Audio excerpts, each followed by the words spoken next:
Good morning and welcome to Green Pass Gaming's Coffee Morning. We've got the whole GPG crew here. Hi, GPG crew. How we doing? Hello. All good? Yeah. Well, thanks for being here. This is our second coffee morning. We thought we'd throw an hour's worth of content together of the latest gaming news that's happened pretty much between, Thursday and now, obviously, when our last show went live, the GPG podcast. But no, here we are, Sunday morning with coffee in hand, everyone. Are we living the dream? I've got my old GPG livery on my cup.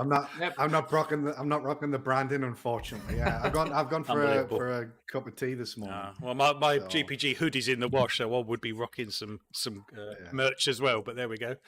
So that's cool. When was the last time we did 2 shows in a week? Probably about a year ago. I don't know. It's a long time ago. Seems like a long time ago. Yeah. But no, it's kind of cool. As we were saying, we've got to fit it into our busy schedules. We're all working full time and stuff, and we enjoy keeping up with the gaming news. But to slot this in, don't know. Sometimes it's a bit difficult, but we seem to have found a couple of slots that seem to work for us, don't we? So that's cool. So let's crack straight on, shall we? In the first topic, really, and it's there's been some data mining going on, and people have found a new Xbox code name. And speculation's been running rife. Now, when I first saw this, I was thinking, it's probably just a code name for another streaming Blade server or something like that, But actually, when you look at the list, it's actually bundled with the other Xbox code names like Durango and Scarlet and Scorpio and stuff. So this one's Keystone.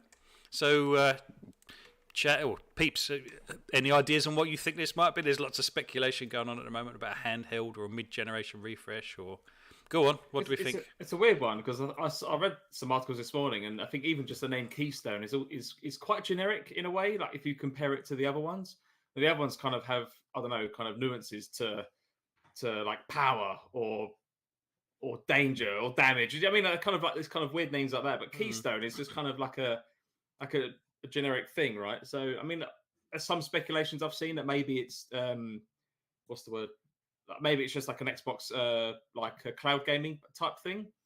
Like, is it something to push the initiative of cloud gaming? Like, is it just I think there was rumors a while back about what do you call it? Like the thing you plug in the back of your TV and you kind of enable cloud gaming. A Game Pass stick, basically, like a Fire stick. Sorry, that's the word. Yeah.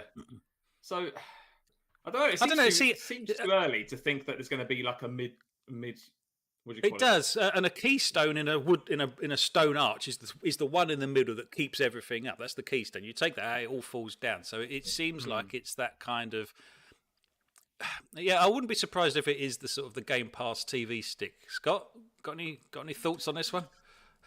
Yeah, I mean, I guess thinking it would be a stick makes sense. Apologies if there's any background noise. My dog's not going ballistic at the minute.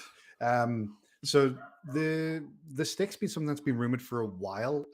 If you remember, I think it was some point last year, like June last year, they did come out and they made a bit of a big deal about how they're going to be bringing Xbox to TVs via the OS of TVs.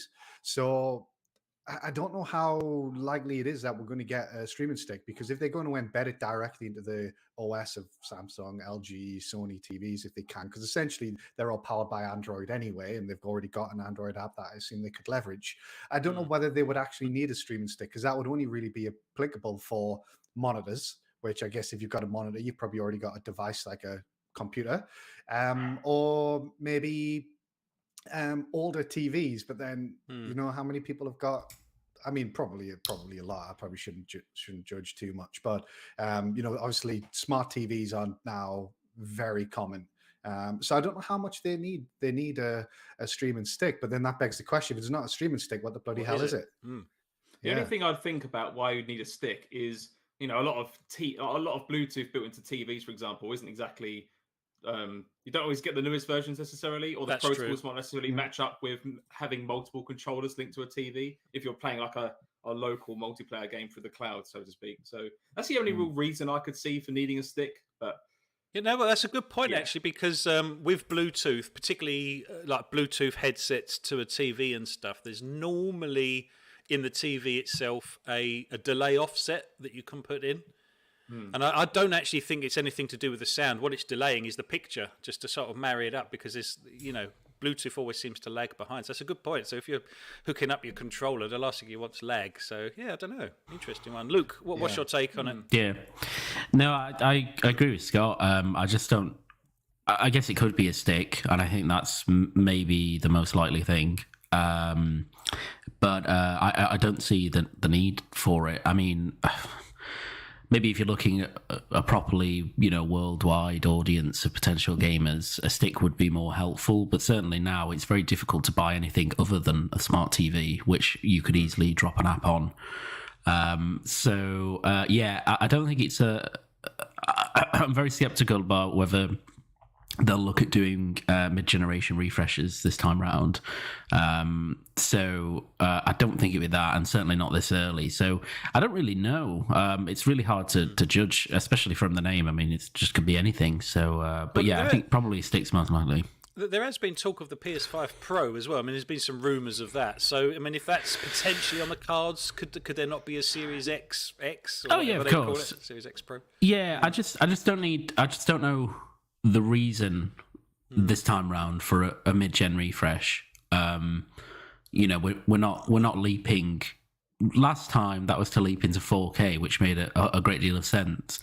This time we're not really leaping anywhere. It would just be an incremental power upgrade over your existing console, which would give you. I mean, it'd be akin to upgrading your PC. So I don't know why they would, unless they feel that that's part of the console model now, that you can have, you can have a new SKU halfway through the gen. Also, how big a leap are you going to be able to get exactly. on a the middle of this gen? I mean, by the end of the gen, you'll be able to have a pretty significant uplift for a new console, like a brand new generation. But I'm just a bit skeptical about it. If there's PS5 Pro in existence, then there is certainly an Xbox mid-gen equivalent in existence, and this could be it. But I just don't know if either of those things are true. You know what? That's a really good point, actually, because I think most people with a Series X and S to a certain degree are relatively satisfied with it, and PlayStation, if we're going to go down that route, and PlayStation. So I think, we've kind of at least hit the sweet spot now in kind of 60 frames per second game, and that seemed to be the final hurdle for console gaming that we now seem to be over on some level, if that makes sense. You normally get most games. You normally get a relatively stable 60 frames if you turn off the ray tracing and other bits and bobs like that, which most people are quite happy to do, myself included. I'd rather have the frame rate. So, yeah, you're right. Yeah. So a mid-generation update would actually only really appease people like Digital Foundry, where you just squeeze out a few extra frames per second with ray tracing, which I don't think most people are bothered about, to be honest. Yeah. Yeah, and even the ray tracing side of things, like it's not like AMD have recently made a significant jump in their ray tracing performance on their PC GPUs, because that would maybe be an angle I could see if they made a significant leap in ray tracing performance. I can maybe see them going for that. But they haven't. They've not even got close to what Nvidia are doing. So. But we did a topic around whether ray tracing is a kind of a gimmick, and I know once ray tracing's fully implemented and stuff, it's a glorious thing to behold. But is it a necessity for you to go out and actually buy a new console for? I would say for the majority of people, probably not. It's only going to be your hardcore people that are into their console gaming that are going to lay down more. Yeah, but if they can sell a SKU that's expensive, and there's always going to be people. I guarantee if they release the mid-gen refresh, at least 2 or 3 of us will be buying it. I know. I'd step on it immediately. So there's always going to be a market from the enthusiasts to buy them. In the same way. The Xbox One X. But like Luke said with the One X, it was that significant leap into 4K, and it could actually do 4K. But we've not got that next hurdle to overcome because we've kind of already overcome it. Okay, it's not as good as it could be, 60 frames, ray tracing, but we have kind of got titles that can do it. So it's almost like we've overcome it.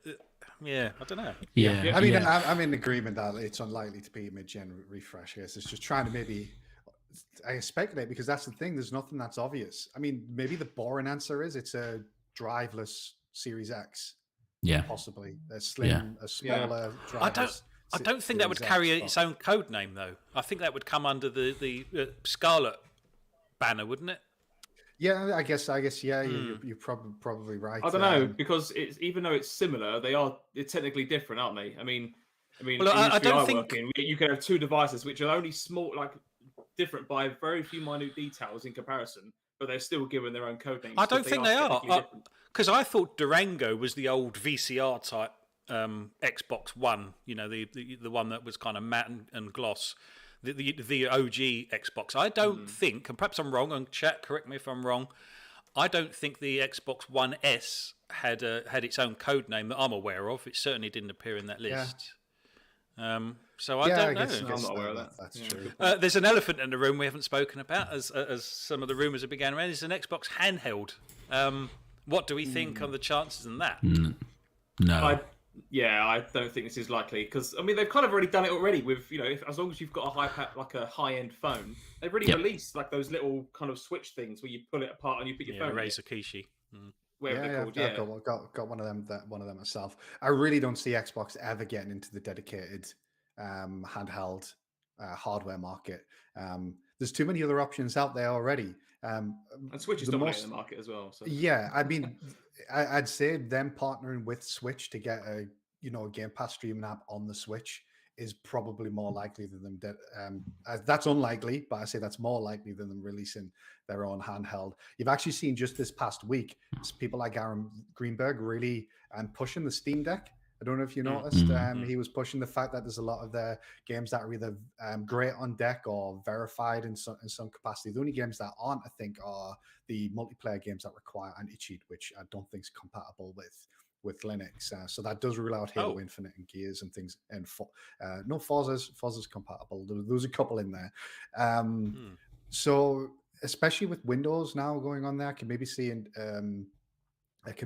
a scenario where they try to push the Steam Deck is maybe the handheld for Xbox, possibly, but I don't see them ever doing it themselves personally. I think the one thing I did read a while back when I think in America, when the Steam Decks were first being rolled out, like in their kind of direct vicinity, Gabe Newell himself was going around and delivering them. And I think there was a few interviews going around where he said that he would love to work with someone like Microsoft to bring Game Pass to the Steam Deck. So it's almost like, I know it's only he would like to do it, not that there's anything going on, but it makes you wonder if there was official support for it on the Steam Deck, then surely that covers the missing things you were saying, Scott, right? Or yeah, I think the dream for everyone, probably Microsoft included, is getting Game Pass on Steam in the same way that EA Play is on Steam. I believe EA Play is on Steam at the moment, where you can link Steam to EA Play and you can actually access the titles that you can get through EA Play on PC through Steam. Please correct me if I'm wrong, but I believe that's the case recently. So if Xbox could come up with some sort of agreement with Valve, which allowed you, even if it's just first-party games, maybe, to access Game Pass games through your Steam account, and then they would automatically then be available via Steam OS without the need of having to use Windows, then that is, essentially at that point, that's a Game Pass machine, isn't it? Or your Game Pass handheld. If they could do that, I mean, that I'd say that's a long way off, but I think that would benefit both Valve and Microsoft, and obviously definitely the consumers. Well, strangely enough, Luke, you're the same opinion of me, that you didn't think that Keystone was going to be a handheld device. Go on, run us through your logic. Yeah. No, I agree with Scott and Pucks. I just think, what's the point for Microsoft in doing it when you can just get an app on any device you like, any mobile device that has an internet connection, and run it that way? It just seems it would be an unnecessary spend of billions upon billions of dollars to make a dedicated handheld device that would probably not sell particularly well. I'm sure it'd be a really cool device, and I can only imagine what they could actually do with it. But there's just no point. The handheld market is dominated by one machine, which is the Switch. Nobody's getting in on that. and then the rest of the market, which is a lot bigger, is dominated by mobile gaming and mobile devices. So why not just get into that market instead? You say no one's getting into it. Did you see Nintendo were looking over their shoulder and raising some concerns around running emulators on the Steam Deck and stuff? Where you I did see that. Yeah, but that's Nintendo being Nintendo, isn't it? They just don't like anybody doing anything with any of their IP ever. So because they want to sell you the 50 quid version of the game. Well, they want to sell you Super Mario Sunshine for the 7th time. Yeah, but they've obviously got their eye on the Steam Deck because it is. I mean, I know as form factors go, the Steam Deck's much bigger and less portable because of it. But they've obviously got their eye on it, thinking, could this steal some people away from us? And like you say, potentially some game sales and stuff as well. But because emulation is a fantastic place at the moment, isn't it? I mean, Christ, you can play virtually anything on anything. Yeah. It's people that want to play Breath of the Wild at 4K, isn't it, and that kind of thing. Yeah. I mean, I think they'll have an eye on it. I don't think they're worried about it at all from a competitor standpoint. It's a different market, and sure, I think there will be some people who perhaps. I think Indy was one of them, for example, who only had a Switch to play indie games, and he'll be giving that up to get a Steam Deck. Wow. So because he doesn't play Nintendo games, but the vast majority of people who buy Switch are there for Nintendo games, not indie games, and not even third party ones. So it's not going to move the needle for Nintendo, I don't think. Yeah, you've got to remember something like Mario Kart's got an almost 50% attach rate on Switch. You're not playing Mario Kart on a Steam Deck, Maybe just as another maybe boring potential, kind of on the cloud gaming front. Could it be a new variation of a controller that's similar to Luna and Stadia's controller that has built-in Wi-Fi? Speaking about the latency issue that you mentioned earlier via Bluetooth. Whether that would deem or have its own code name or not, but I've never known a peripheral to have a code name like that. Although I have heard rumours that there's a white Elite controller in the wings. Have you heard that one? I've heard about this as well. I think there was a picture of it. There was a picture, wasn't there? Yeah. Oh, I've not seen that. Yeah, it's a picture. It's like one of those grainy, someone taking it on a 10-year-old phone through some glass that's a little misty, but you can see it in the background there. So I'm surprised they don't push the Series 2 Elite controller hard enough. I mean, I know they obviously sold it originally, and then they did the Halo special, which I think you had, Luke. Did you get one? Yes, it's on my desk here. Is it good? I mean, I imagine it's just fantastic. Yeah. Okay. Yeah, it's just the same controller, but all Halo. It's great. Yeah. Hasn't failed yet, so that's a positive for an Elite controller. That is a bonus. They do fail, don't they? Because you're parting with best part of 180 quid or whatever, and they do go wrong sometimes, which is frustrating. Yeah, I've got a black Elite V2, which is absolutely fine. I had no issues with that, except for the right thumbstick has a weird click. But the first one. Just again, like everybody else, rubber grips are just gone, basically. Oh, really? So. Oh, see, mine aren't too bad, but I have a problem with the paddles on the back. They touch on this rubber bit, and you can't click. Is that the properly. V2? Yeah, this is the Series 2. Oh no, so Series 2 fine. I'm on about the V1, which I also had. And rubber grips were atrocious. I've got a V1 and it's in bits in my so it's mine.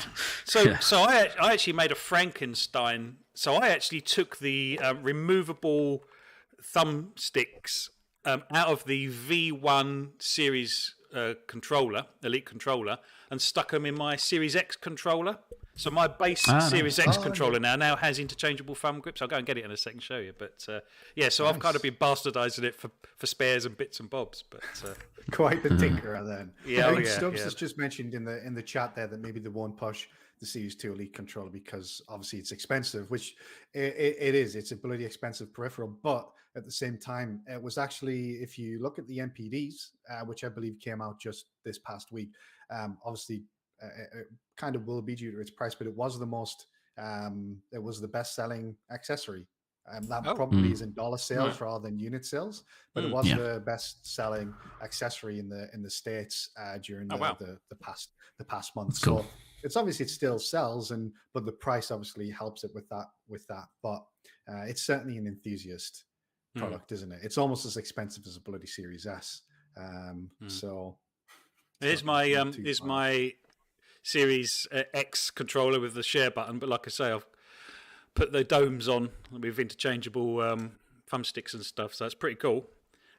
I mean, if you're a first-person shooter player, that's handy because you can have the long thumbstick and get more precise control over your aim and stuff. But yeah, lots of interchangeable bits in these controllers. Yeah. So, well, we kind of just sort of briefly wandered into the Steam Deck side of things, and obviously Xbox Game Studios are going to start releasing their games onto the Steam Deck. So, and like you said, Luke, you know, at that point, what's the point of a Microsoft handheld? They'd hardly sell any, to be honest, in the face of a Steam Deck and obviously Switch. So, I don't think that the Keystone is a handheld. But yeah, so you know, native Xbox Game Pass or Game Studio games coming to Steam Deck's quite a big deal. But you're saying, Luke, that it's not necessarily so it's got not necessarily multiplayer games because of the anti-cheat stuff. Yeah, that's the issue, and I think a lot of games are having that problem on the Steam Deck because it's obviously it's a Linux-based device that runs games through a compatibility layer called Proton, I believe. Please correct me if any of this is wrong. And essentially, that doesn't work with anti-cheat. So if the game has anti-cheat, like I think Apex Legends might have that same issue. Imagine Call of Duty has that issue, and on the Xbox side, it's Gears 5 and Halo Infinite, Halo Master Chief Collection, and there may be one or two others that I saw in a list this week. So are we saying these games don't? Are we saying these games don't run on Linux on PC then? They must have got over that. I don't believe so. Don't think so. They're on native Linux ports for most of these games, and that's kind of where Proton comes in because it's, I guess, for lack of a better term, obviously it's a way of almost emulating Windows on Linux. I don't think that's exactly how it works. I don't want to get too much in the technicalities of it, but yeah. But even Stadia this week, I know slightly off topic. They're doing some sort of I know Stadia in the news. They're doing some sort of tech thing, maybe a GDC if that's coming up soon, where one of their developers or something is talking about getting Windows games on Stadia, or at least that's the assumption, because I think it's about emulating Windows on Linux, which could in theory allow Stadia to push Windows games on Stadia, where at the moment there has to be a native Linux port of the games for them to work on. I find it more interesting that they're still trying to wave that Stadia flag. Yeah, what would the point be? Because we've got Xbox game streaming anyway. That's already catered for, surely. Well, I guess for all the other Windows games outside of, you know, because not all games that are only games that are in Game Pass are available via game streaming. Well, Stadia. Obviously. Oh, you mean any Windows game? Sorry. Yeah, and any Windows, theoretically at least. So, yeah.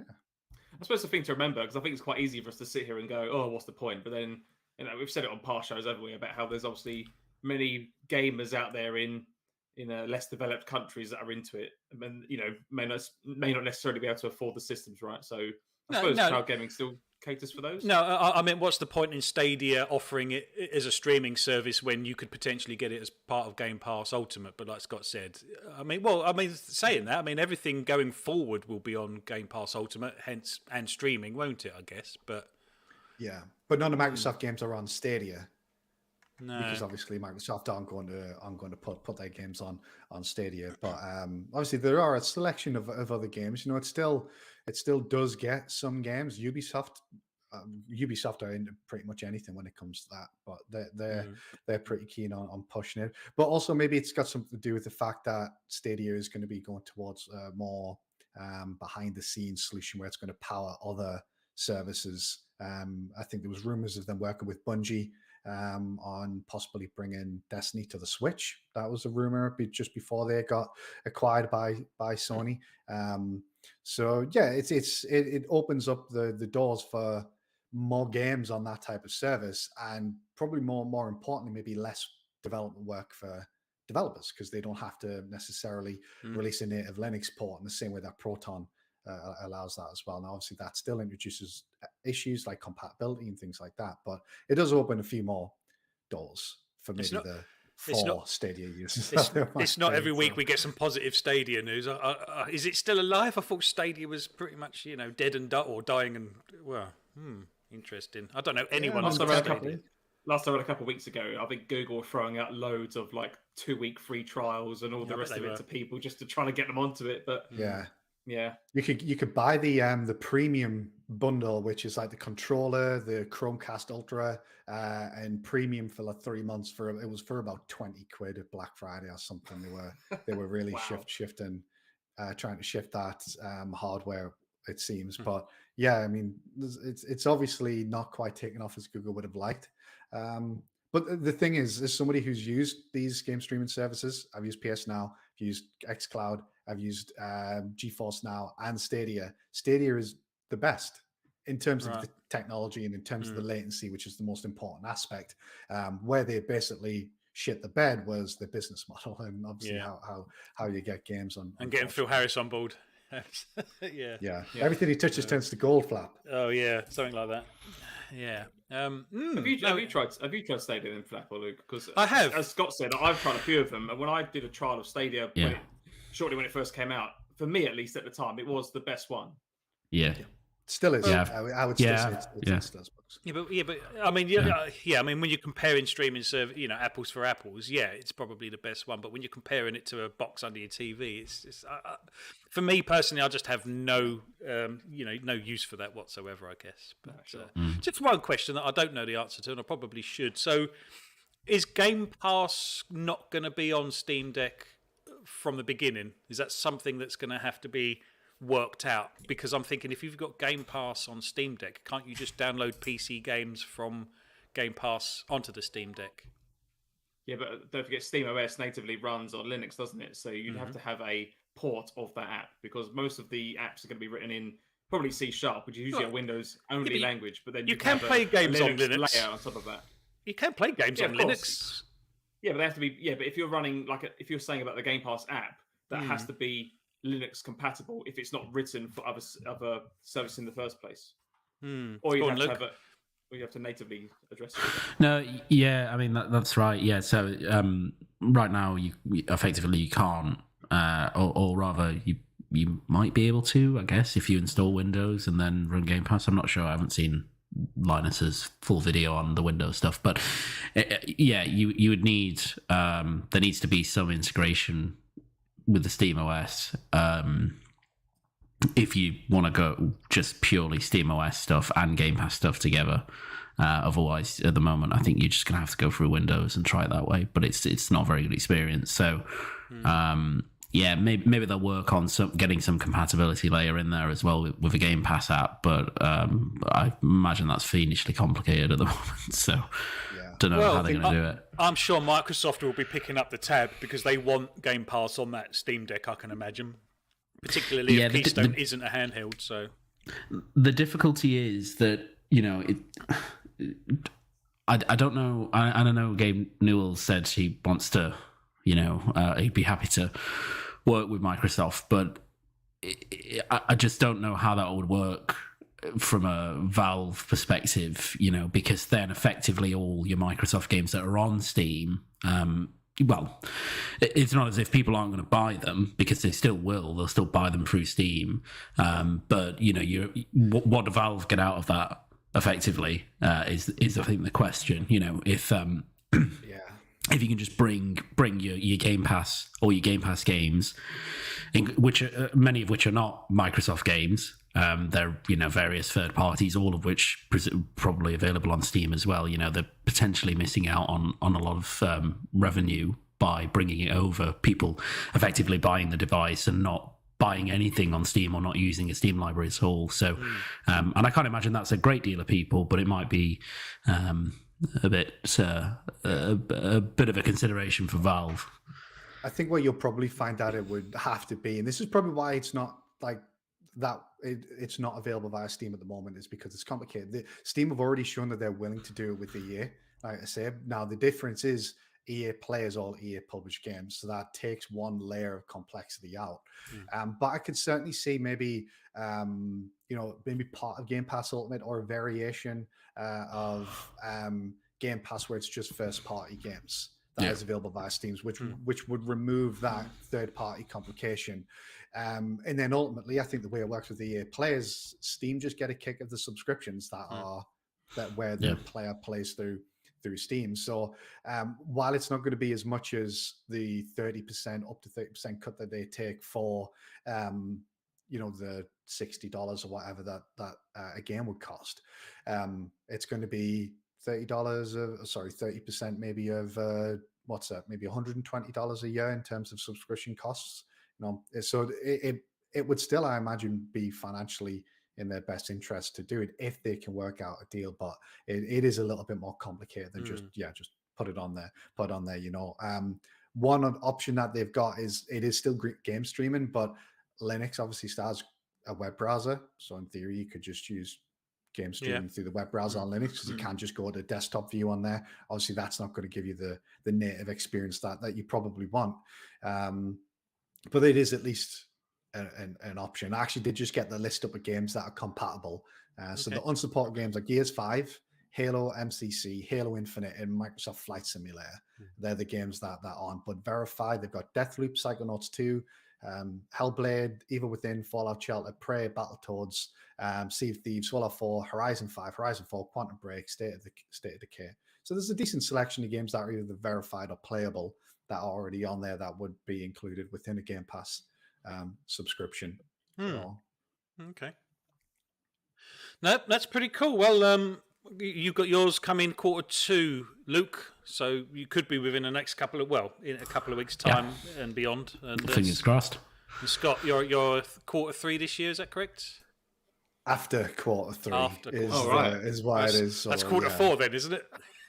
Yeah, but that's the thing. They don't want to say Q4 because it might be Q1 next year. Oh man, really? Obviously, supply. So they're just saying after Q3 now. Unfortunately, ouch. So yeah. We'll have to wait and see. But talking about Windows, hopefully Windows is a little bit better. By the time I get that's true. One thing that they're going to do is dual booting Steam OS and Windows, which would be great because you're booting the Steam OS for your Steam games, booting the Windows for your Xbox games. If the performance improves. No, fantastic. One other topic that I wanted to raise, and to be honest, you posted it, I think, on our Discord channel, Scott, was remake of Dead Space. Now, I'll hold my hands up. I've not really ever played Dead Space. I had a bit of a dabble back when it first launched and stuff, but never really got into it. And perhaps we'll go to you on this one, Luke, because I know you like Dead Space. Why should I play Dead Space? What's good about it? Or what are you excited for out of this remake, then? I mean, why should you play Dead Space? It's because it's one of the best horror games ever made, one of the best survival horror games ever made, right up there with classic Resident Evil, Resident Evil 2 remake, probably better than some of those actually. I mean, I probably wouldn't play it now, the original, because you've got the remake coming. But it's just a fantastic, genuinely quite terrifying survival horror game. Lots of influences from Resident Evil to movies like Alien, and it's just brilliant. I can't really say much more than that. And the remake, I like what they're doing in terms of kind of updating as to the progress of how it's coming along and the kind of technicalities of what they're doing to remake the experience and kind of tweak the experience for the modern day. So I think the stream on Friday was really cool and delved into a lot of what they're doing with sound, which is a huge part of the game anyway.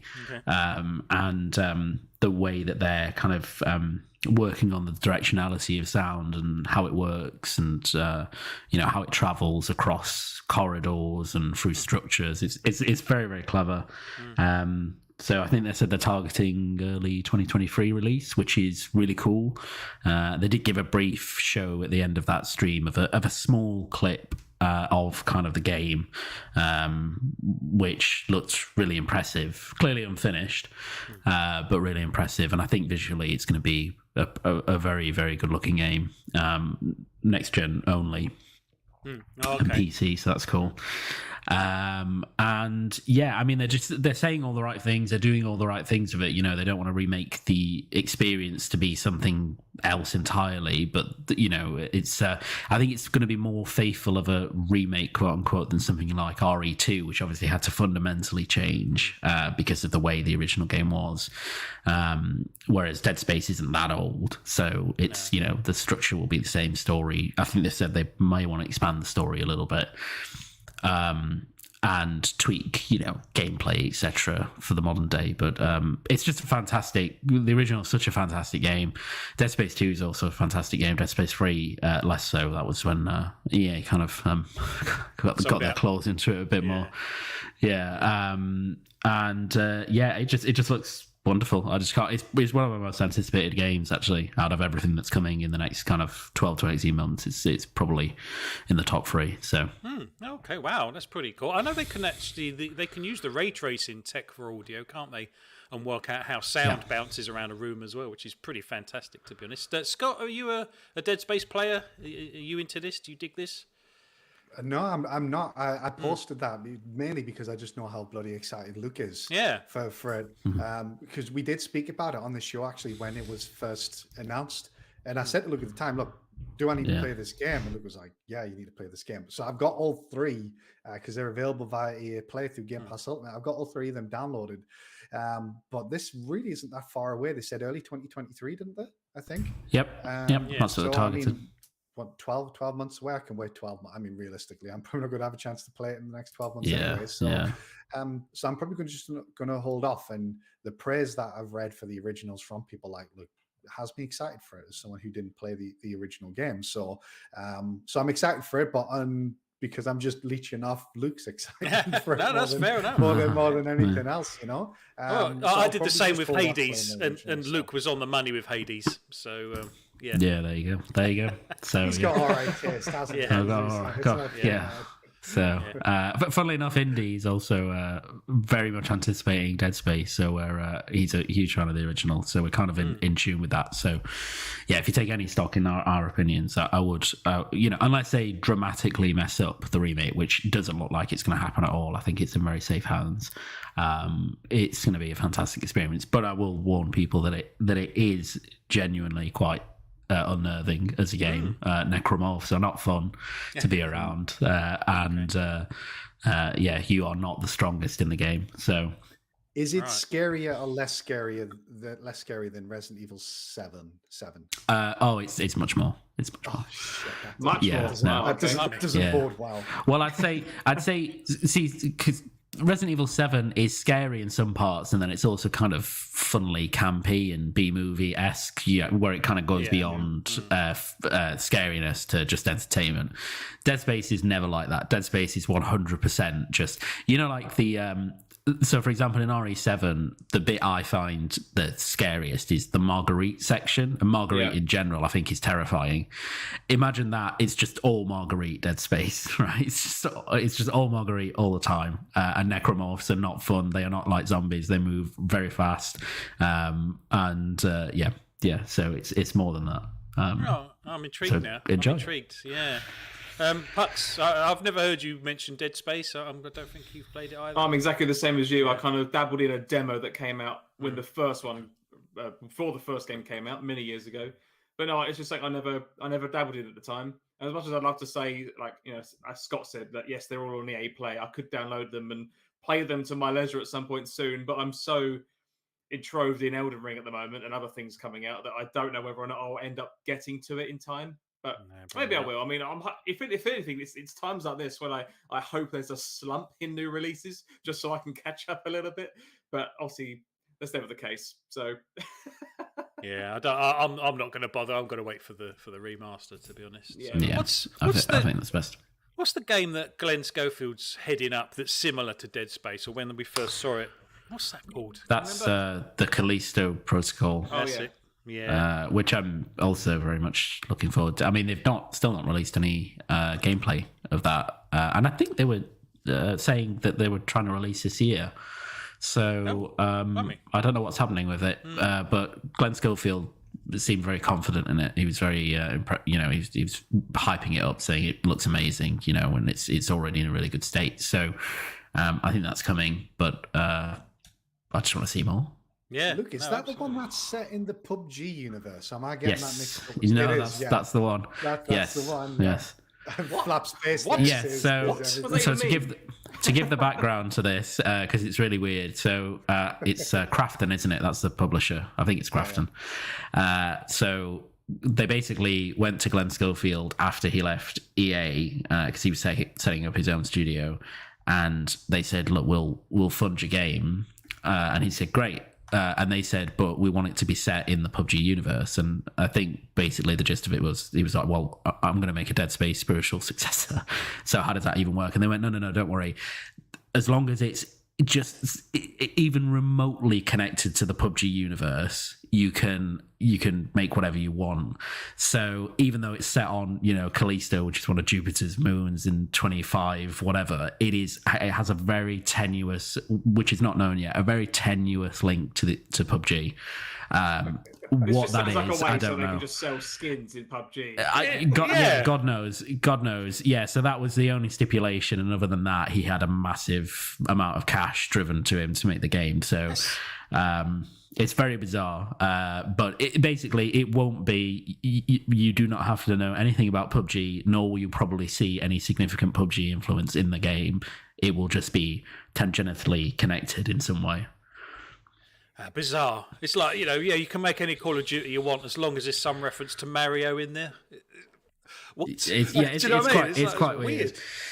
Yeah, it's very weird. Did Glenn Schofield, because he was in Sledgehammer Games, did he go from Sledgehammer Games to EA then?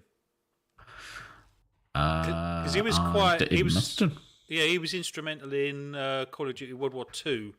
And he was there for about half of the life cycle of that game and then left. It was him and someone else. I can't remember the other person's name. Yeah. But, wow. Yeah, so... Yep. I didn't even know that. Wow. That's hilarious. Yeah, that was the bizarre thing that came out from the announcement. Yeah, but it's I'm really looking forward to that as well. And that was obviously announced way before the Dead Space remake was even known about. So, that's a proper AAA survival horror game, big budget. So that's going to be extremely exciting as well. I can't wait to see more of that. Wow. Well, that is peculiar. But let's just do one more topic, shall we? We've got 20 minutes left. It's one that we didn't actually cover on Thursday's show. And perhaps we'll go to you on this one, Scott. GTA 5, yet again. What's this, the third generation? I don't think any game has actually ever spanned perhaps Skyrim. It's spanned 3 generations. I suppose Skyrim does, but Nintendo would have done it a few times. Yeah, very peculiar. What's going on with the pricing structure as well around GTA 5 for the next gen? Because I think it's about £9 on PlayStation, but it's about nearly 20 on Xbox. Yeah, so it's probably worth mentioning. The game I think is going to be about £40 or $40, whatever that ends up being in GBP, after the introductory price period ends. So initially it's half price, but if you remember, can you remember way back, Sony did an event and they opened with GTA 5. Can you remember? And then after they opened with GTA 5, it said, right, now every game from here is on PS5 afterwards. Now, the point of that particular announcement was they were bringing GTA Online. I believe this was part of this announcement, GTA Online to PS Plus. And they were giving PS Plus users like $1 million in-game money for each month up until the launch of GTA 5 on PS5 or something along those lines. So essentially, it's cheaper on PS5 because for the next 3 months, while this introductory period is in place, it's actually free for PS Plus. So what you're paying for on PlayStation is the online mode, and then you get the story mode is what you're paying for, and you're getting GTA Online for free. On Xbox, you're not getting GTA Online for free, which is why it's more expensive. Once the introductory period is ended, which I think is like 3 months, both games will go back to the same price, essentially, which I think is about $40. Why do they keep fucking up these price structures like this? Do you know what I mean? It's so complicated. Because people keep buying it. Yeah. That's it. Yeah. Everyone, do not buy this. Do not give Rockstar more money for a GTA game. Yeah. Don't do it. Well, at least GTA 5. If you're going to give them money, make sure it's for GTA 6 or something. Do you know what I mean? Yeah, exactly. But I mean, this is an Xbox 360 game that they're charging people money for again. People who have probably already purchased this game twice before on the Xbox 360. I've paid for it twice. Yeah, I was the mug that paid for it twice as well. Don't do it. Well, obviously, do what you want with your money, but don't do it. I know what you mean. So, and to be honest, despite buying the fucking thing twice, I've never completed it. I just Yeah, run me, out. me neither. I Nah. didn't even get close, mate. I didn't Nah. even get close. I run out of steam. It's just that whole switching characters, and you think, oh, hang on, what? Yeah. I thought that was a great mechanic, personally. I think that was the best part of the game. I'm Yeah, surprised it's you all right. think that. Well, the trouble is, I was playing it over a very long, extended period of time. So when you're playing, when you jump back into it and you're playing the character that you left off with, you sort of think, oh, okay, and then you whiz to someone else. You think, oh, Jesus, where was I with this? I can't remember. Well, the thing is, with any GTA game, yes, there's always like this overarching story, but for the most part, it's like you don't really pay attention to it. You're just shooting people or stealing stuff, you know. But the shooting feels really bad. The driving feels really bad. It's not a fun. Honestly, I really do not understand the love for. Yeah, no, I agree. Grand Theft Auto I agree. games. They don't. The thing that they've got, which I'll admit, is they've got pretty much everything. You can just go nuts in that game. But everything that they do is either done okay or probably bad. The shooting in the game's bad. The driving in the game's bad. The story doesn't particularly do anything for me. Yeah, I played the online for a bit and it was fun for about half an hour, and then it just got really dull really quick for me. I really don't understand that. But the flip side of that is that like that's what's driving the game to be kept being played, isn't it? It's just so many people love the online because the fact you can just do whatever you want. Like if you've got a big crowd of friends that you're all jumping on at the same time, then sure, I imagine it's probably a lot more fun. If you're trying it on your own for a bit, it's like it's a completely different experience. It's not worth it. In my opinion. Yeah. Don't give Rockstar more money. Red Dead Redemption 2. You know how me feel about that as well. Well, so I was going to say, but from a Red Dead, I'm a Red Dead 2 fan. I love Red Dead 2, but it kind of it makes sense. Hang on, whoa. The bad driving, the bad gun mechanics kind of makes sense for kind of cowboy era. You can't get away with that in the modern era. Do you know what I mean? It kind of makes sense that it's a bit janky. And to be honest, do you have to clean your gun in RDR2, Flap? Yeah. Well, I say, do you have to? You don't have to, but your stats go better again if you clean it and stuff. But I actually quite like the shooting mechanic where it locks on and you just have to aim up slightly to get the headshot every time. I quite like that. You get used to it after a while. I actually quite like the gun cleaning mechanic. It's just a pity that then when you fire the gun, I quite like that. I quite like little kind of immersive stuff like that. I think that's quite a nice thing. And my thing with Red Dead 2 is the world and traveling around it and experiencing it is incredible. It's still one of the best open worlds I've ever been in. Like that's not disputed. It's just everything else is crap. Like the story's way too long. It's not interesting because it's a prequel, and gameplay, shooting's garbage. Gameplay, the missions, it's typical Rockstar. If you deviate slightly from a path, mission failed. Like just all of that's so antiquated now. So it just needs to change. I won't go on and ramble on about my disdain for Red Dead, but. No, it's a fair point because for such an open world, when you do get into those scripted sort of scenes, it is very much on the rails and you cannot deviate whatsoever. So that is quite jarring. I'll give you that. You can't just get into a gunfight and run away on those scripted bits, unlike some other games, I guess. But horses for courses. Yeah.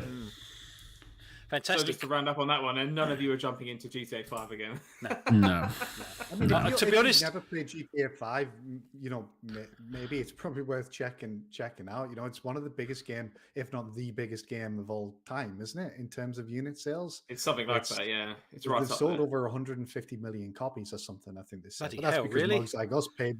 Bought 2 copies, and some people are going to have bought 3 copies. But yeah, it's outrageous, and it's. It's one of those games that's literally been in the MPDs in the States pretty much every week since it launched. So why don't we feel the same?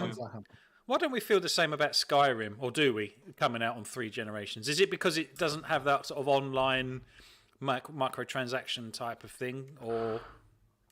Well, the only reason don't buy Skyrim again as well. Yeah, just I feel the same way about Skyrim. Yeah. Okay. But I think the difference is.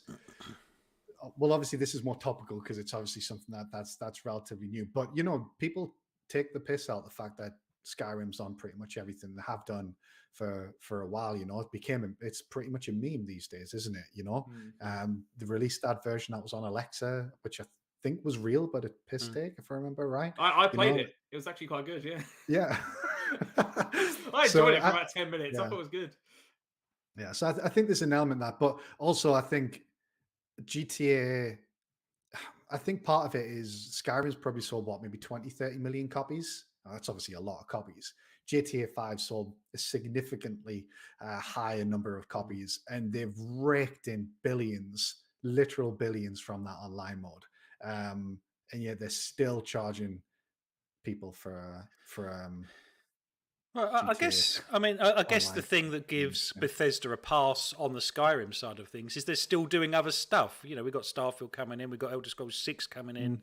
Whereas with with Rockstar, it went quiet for a very long time, and it just seemed to be the GTA 5 show, didn't it? There's nothing else on the roadmap. I know GTA 6 is kind of a thing now, but there was a long time with a drought of anything. But is there any Rockstar games you do like, just out of interest, Scott, Luke? About the table tennis. You must like the table tennis. I like table tennis. Yeah. Table tennis on the 360 is probably my favorite ever Rockstar game. That game was unbelievable. I still can remember how good I thought that game looked. When that game came out, great. It was unbelievable how good that game looked. I was never really into things like Bully. I did actually. I used to love the original top-down GTAs. I really liked them. When it went 3D is kind of where I fell off that series, really. Yeah, I love. See, I do like some GTAs. I love. So Vice City, I absolutely adored. San Andreas was good. I didn't love it as much as Vice City. And I actually really, really enjoyed the original Red Dead, actually. But they came out, I think the problem is that, games were different when those games came out, and the expectations have moved on, and taste has moved on for me personally. So now, unless Rockstar are really changing it with GTA 6, it's just like, well, if you're just going to make something like Red Dead 2 or Grand Theft Auto 5, but bigger and more impressive, yes, I think they look amazing, and the world is incredible and stuff, but unless you're changing up how the gameplay works, I'm not really that interested in them. You know what I mean? So I think that's the issue. So maybe they will for GTA 6. Yeah, I do also wonder how much the success of GTA Online will influence what GTA 6 actually is as well. Because obviously prior to that, it was all very story focused. People been clamoring for story DLC for GTA 5 that never came, which you can essentially put down the success of the online mode. So is that in any way going to influence what GTA 6 is? And I think hasn't also it's the houses. The houses, yeah. One of the houses is left. So again, how does that impact GTA as well? Because he's one of the lead writers on that game, if I remember correctly. So in terms of story-based DLC, I think, as you say, actual story DLC never came. But then one thing they did, I think, very recently was it was like story DLC, but for the online mode, where they had like with Dr. Dre, which was pretty crazy. Like, did he write original music for that? Yeah, I think he did. That's just bonkers, absolutely bonkers. It's mad, yeah. No, that's pretty cool. What we've got going on in the chat, peeps? We've been neglecting the chat a little bit. We've got quite a few people in there. Stubbs, welcome. UK Desras, Anime Reza, Stuff Sean, apologies, I blocked you earlier. I didn't quite read the message properly. Moiseko, guys, thanks very much for being here. It's fantastic. What's been going on? Well, UK Desras agrees with Luke, saying Vice City is the best GTA ever. You can just park up and listen to the tunes while making babies. Yeah. Anime Reza, I've been playing some Skyrim on Alexa. I might have to try that out just I'm intrigued now. Have you never played it, either of you? No. You just say like Alexa, play Skyrim, and then it's like a text-based adventure game type thing, but you say the command. I imagine that getting very old very fast. Yeah. Hence why I only played for about 10 minutes. But yeah, it's fun when you consider the context of it all. When you think, I've played this on an Xbox and now I'm playing it with my voice. And like you say, I'm guessing it was a bit of a piss take kind of out of themselves, I guess. It's one of those typical April Fools, but it's not an April Fool because it's actually released. Yeah, wow. Yeah, I thought it was one of those April Fools originally, and then it turned out it wasn't. So I think it was announced in that kind of time frame, though, wasn't it? It was announced around that. Yeah, I think. Yeah. On the subject of best-selling games, go on. Only Minecraft has sold more copies than GTA 5. So GTA 5 is at about 150 million. Minecraft's at on about 230 million. Or something. So it's the second best selling game ever GTA 5. Bloody hell. Yeah. What's third out of interest? Do you have a list in front of you for the third one? Yes, what's I did just look it up. 29th? I think it's Tetris. Oh wow, okay. Yeah, but obviously Tetris can come in many forms. And then if you're curious, underneath that, Wii Sports, rounding out the top 5 is apparently PUBG. And this is just based off a Wikipedia article I'm reading, by the way. So what about Crossfire then? Well, that's free to play, isn't it? So it's not going to come up in sales charts. Yeah, I suppose it is. The multiplayer side of things, wow. it is a free to play game. So Red Dead Redemption 2 is 10, allegedly, on 43 million copies. I mean, Rockstar must be, almost literally just sitting on a huge pile of cash. Everything they have must be gold plated or solid gold. Because what are they doing with their money? That's why they can take 6-7 years or whatever between their releases, because they can just continue to rake. So are we suckers then? I mean, or do people that like the game, are they suckers?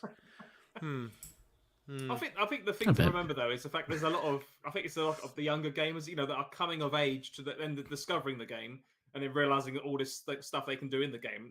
I don't think Rockstar or anyone else would be doing it if the numbers weren't shown that they were making year-on-year sales, right? Yeah. There's clearly some trends going on outside of just us as the gamers that have played it 10 years ago at this point and gone 2 generations ago. Yeah, exactly. One thing. Sorry, go on, Luke. Oh, sorry, go on, Pucks. No, go on. I was just going to say about I think it's the success of the online mode for this one. I mean, I know it's got a lot of people worried about will GTA 6 kind of have a very mediocre story just to drive a massive online community? Because that seems to be the thing, like metaverses in certain franchises, right, and things like that. Is it just going to be story within an online mode like they've done with the DLC of 5? Is the entire game just going to be an online game with a story mode? Oh, I hope not, but we'll see. Yeah, I hope not. I think one thing, I think the only thing I'm really excited for is to see, in terms of GTA 6, is to see, what Rockstar can do with dedicated next-gen machines, how far they can push their engine. Because I think they can, Red Dead 2 still holds up against a lot of next-gen only games, so I think they can make something really astonishing. I just hope that they continue to do what they've always done, which is, here's a really great open world and a story, and here's an online mode, and not do the fucking, here's an online service game now. Enjoy. Yeah. So they have an eye for detail that I don't think many other game studios do, and I will draw your attention to the horse testicles in Red Dead 2 as an example of that to back up my claim. There's a lot of really Rockstar games in this list. GTA 5's number 2, Red Dead Redemption 2's number 10, Grand Theft Auto San Andreas is number 27, Grand Theft Auto 4 number 35. Red Dead Redemption number 46. Out of interest, maybe just to wrap things up, there are 2 Xbox Game Studios games in this list. Here we go. Right, you're going to ask. Number one is Minecraft, and there's one other game, and technically I don't think that counts because Minecraft Xbox didn't own Mojang when they released that. So there's one other game, and it sits at number where is it? Number 39. On this list, published by Xbox Game Studios. I will bet £10 that no one on here can get it. How many goes do we get? 1 each. Thing is that tells me alone it's going to be the most obscure title ever. But it can't be obscure if it's sold that many copies. I mean, that doesn't work, does it? If it's on that list, it must be well known. The first thing that comes to mind for me is Gears of War 1, but I don't think it's going to be that. No, I'm going to go. I'm going to go Flight Simulator, which might seem crazy, but it is crazy, isn't it? It's sold. According to this list again, not fact or anything, just the list on Wikipedia I'm looking at. It sold 24 million copies. Oh, I bet number 39. I bet it's something like a pack-in game. I don't know what it is. I bet it's. Is it something Kinect based? Oh no, it's not gonna be Hexic HD. Oh no, not Kinect Sports or something. It's Kinect Adventures. Yeah. Oh, The wow. Xbox 360 is the only other Xbox game studio. Well deduced there, Luke. Well deduced, mate. Yeah. Yeah. Oh yeah, or your £10, Luke, because that was Oh, a pretty nice. good guess. So, Wow. God, I wouldn't have said that. Well, yeah, they shifted some serious Kinect units, didn't they? For the 360? Yeah. what was Kinect Adventures actually bundled in with Kinect? Well, I thought I Kinect think it was Sports a pack-in. I thought I Kinect thought Sports Adventures was. was it back could in. be because Kinect Sports would have to be on this list, wouldn't it? Yeah. Let me have a look. Hang on. Let's see if it was. Because So- Wii Sports is on here, but that's because it was obviously was a bundled package, with the Wii. I imagine something like Astrobots probably going to be up on these lists. No, that's true. in a few Yeah. years' time. Yeah. Eventually. As well. Yeah. So it was a pack-in. It was So that offered was as the a pack-in. pack-in. Yeah. So Kinect yeah. Sports must have just been an individual release after, right. because Kinect Sports was rare, I think, if I remember correctly. That's was when it? Yeah. It was. It Xbox was. had Yeah. rare on Yeah. it. The dark days. Yeah, the dark days of France. I remember playing football with my daughter on Kinect. It was the most bizarrest thing that I've ever done because you stood next to each other and you could kick the. It was just bizarre, but yeah. Wow. Well, thank you for that, Scott. Yeah, that was kind of a cool one. I would never have guessed that. So yeah, like I say, look, well deduced. Yeah, I think that kind of wraps up the show for today. We've kind of just hit an hour, so that's cool. Chat, thank you very much. The gin has just popped in as well, so I'm afraid we're off. We're out of here. We get our Sunday back. I hope everyone enjoys the rest of their weekend. Hope they get some hours of gaming in today as well. Well, hopefully we'll be around on next Thursday's show as well. GPG Crew, thanks for being here. Chat, thanks for being here. It's always great as always, and we'll be catching up on this week's news on Thursday's show. So until then, have a good one, and we'll see you then. See you later. Take care, all. Take care.